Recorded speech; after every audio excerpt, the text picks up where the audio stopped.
Hi there, and welcome to the Global View on this Monday morning. It's really nice to be here with you as always. I'm Nadine Blaney, and a very warm welcome from all of the team here at AusBiz. We hope to see you throughout the week.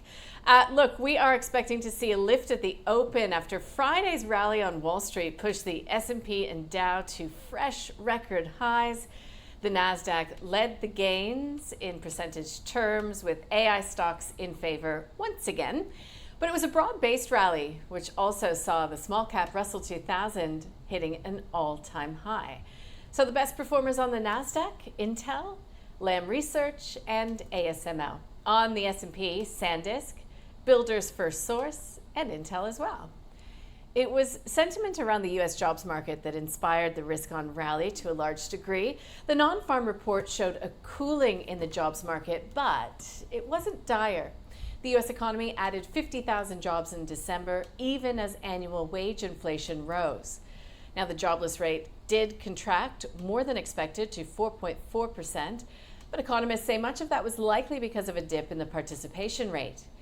In terms of Fed expectations, markets are pricing in a 95% likelihood of a hold from the Fed next time around. And we heard from Federal Reserve Bank of Atlanta President Raphael Bostic, who said that inflation is at the forefront of his economic concerns, still saying that the Fed needs to be laser focused on making sure that everything it's doing is contributing to that. In Europe, German exports unexpectedly fell while industrial output rose in November. Meantime, Eurozone retail sales climbed more than expected in November, with consensus being that the currency bloc ended a turbulent 2025 with low but stable growth. The U.S. 10-year yield dipped on that jobs report. Yield was more than 1 basis point lower at 4.165%. The 2-year Treasury note was up more than 4 basis points, with an interest rate cut less likely. So the U.S. dollar rose on that same basis, notching its second straight week of gains. The Aussie dollar is buying 66.8 U.S., and Bitcoin is mildly higher as we start this Asian session. In terms of commodities, oil gained around 2% on Friday, with supply worries linked to the intensifying protests in Iran and an escalation of attacks in Russia's war on Ukraine.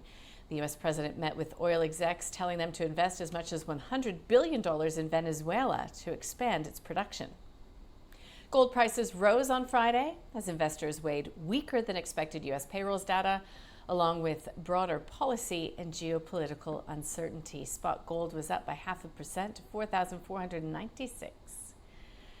So that is the scene setter for this local session. We are expecting to see household spending index out today. We'll be chatting with CBA about that later. I think it's just after 3 p.m. But now let's put the attention on here and now. And joining us for that is Greg Smith from Generate Investment Management. Greg, nice to see you. Good morning to you. How's the session getting started over there? Yeah, hi there. So you will start off slightly lower with the NZ50s down 0.1%, but yeah, we're off to a good start so far this year. Still a bit of thin trading. We've had some Australian-like weather over here, so it's probably kept trading volumes pretty low. But yeah, NZ50 up 1.1% year to date. Bit of action further down the boards today. Obviously, tech has been in focus, and we've had Rakon. They manufacture systems for satellites, telecoms, and computing companies, and they've had a bid from a US manufacturer in the same sort of sector. So that's valued around about $356 million. So those shares are up over 50%. But yeah, pretty quiet in terms of the large cap land today. All right, so a quiet start so far. What drove sentiment on Wall Street largely was that U.S. jobs report. What did you make of it? It was something for everyone, wasn't there? As you mentioned, it wasn't dire. You know, we had 50,000 jobs. It was less than the 70,000 or so that was expected. But you did have the unemployment rate edging down to 4.4%. So that was against 4.5% expected. So overall, fairly benign, I think. As you mentioned, there's no change expected to rates at the end of the month when the Fed meets, but they are going to get a lot of data. Obviously, they're going to get more inflation data this week. They can get retail sales and a lot of catch up, I suppose, from the shutdown. So data coming through over the course of this month. So yeah, they'll be on hold most likely, but yeah, still thinking obviously we're going to have a new Fed chair, aren't we? A Trump appointed one. So I think yeah, our base case is still for a couple more rate cuts by the Fed this year, and that should help market sentiment as we proceed. Hey, Greg, I haven't had a chance to speak with you since we started this new year, and I know we do a lot of crystal ball gazing at this time of year, but why should it be any different for you? What are you expecting there? Yeah, it's so yeah, everyone sort of throws their hat in the ring, don't they, this time of year or at the end of last year. But yeah, so a couple of rate cuts of the Fed. Yeah, we think markets, bit of a cliche, but we do think markets are going to grind higher. There's going to be, of course, those periods of volatility, and we've already seen, haven't we, what with the move on Venezuela by the Trump administration and talk over Greenland, that geopolitics is going to be something investors have to tread pretty carefully. But yeah, with base case, no recession in the US. Of course, the Trump administration, that's the line they've got, but we think that is realistic, so that helps markets. More M&A activity. We don't think the AI bubble is going to burst, but we do think the distinction between winners and losers is going to become a lot clearer. Valuations have pushed up, probably going to be about execution from here. Need to be selective rather than sort of broad-based exposures. But yeah, a couple of things we're looking at. Power. See, AI requires a lot of power, so we see power generation, energy infrastructure companies it's doing well as the hyperscalers and data center capacity at pace. Robotics, obviously Elon Musk is obviously pushing this one, but yeah, we think automation, that's potentially going to have a breakout year. Looking to, I suppose, lift productivity, reduce costs, reduce labour shortages.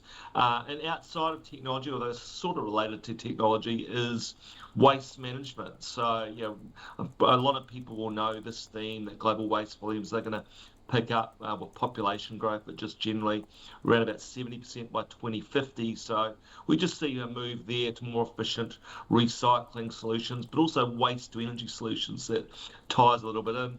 With that, obviously in Australia, you've got the RBA doing potentially looking at rate hiking, resilient economy. New Zealand, we've been lagging a bit, but we expect those green shoots to become a bit more substantial. We've got a new governor at the RBNZ as well. We think she'll make her mark.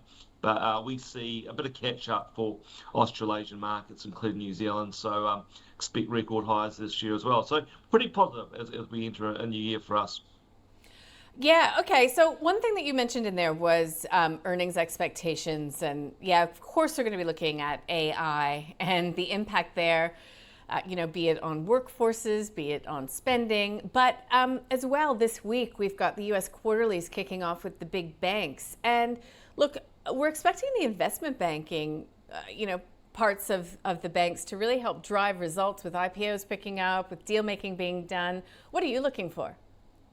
Yeah, for sure. I think, and that might continue a bit of transition we saw in December, didn't we? So we saw a little bit of a move away from the mega cap tech, and you saw your more traditional sectors performing better in December. So are we going to see a bit more of that rotation? Yeah, it really does depend on you. As I mentioned, it's going to be a lot about execution. We know that mega cap tech valuations are quite extended, but some companies will do well, some might not. We saw some notable differences there last month when you look at, say, Oracle and Broadcom versus Micron, for instance. But yeah, I think with the banks getting off this week, I mean, historically, the previous couple of quarters, they got the earnings season after a really strong start. I think with the drivers you mentioned there, I think there's equally the possibility that happens again and we get off to a pretty positive start for 2026.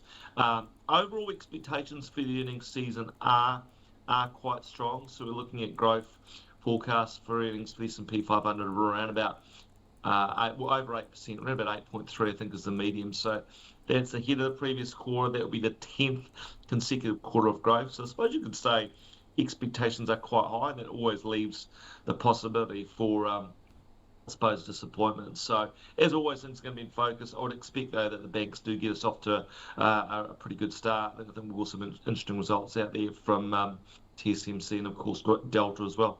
Yeah, all right. Look, inflation in the States, the biggest macro release, you think? Sure, so that's going to be in focus. It's all going to be, I suppose, key into what the Fed does this year, although we are going to have those political drivers as well. Retail sales, it's going to be important as well. Again, we're past sort of the holiday discount shopping sort of, I suppose, lift we saw, prior to the end of the year. So, what's that all going to look like sort of going forward? So, but certainly inflation is going to be a pivotal one there. And of course, the start of the earnings season. So there's a bit for investors to digest, I suppose, as we get the new year underway. Awesome. Greg, nice to have a chance to speak with you. Really appreciate your time. I hope you have a good trading day. Bye. Take care. Greg Smith there joining us live from Auckland. Apologies, the quality of that connection wasn't amazing, but the information was all still there. Speaking of info, let's get across what we're expecting here today. As I mentioned, a bit of a lift being driven by those record finishes on Wall Street, up by 29 points or 0.33%. But I did speak with Kyle Rodda from Capital.com earlier, and he said, look, there's also new information out in markets that will still have to be digested in terms of this Asian session, and that includes those protests and the response that's been happening in Iran. So not without its risks as we embark on this Monday session, the brand new trading week.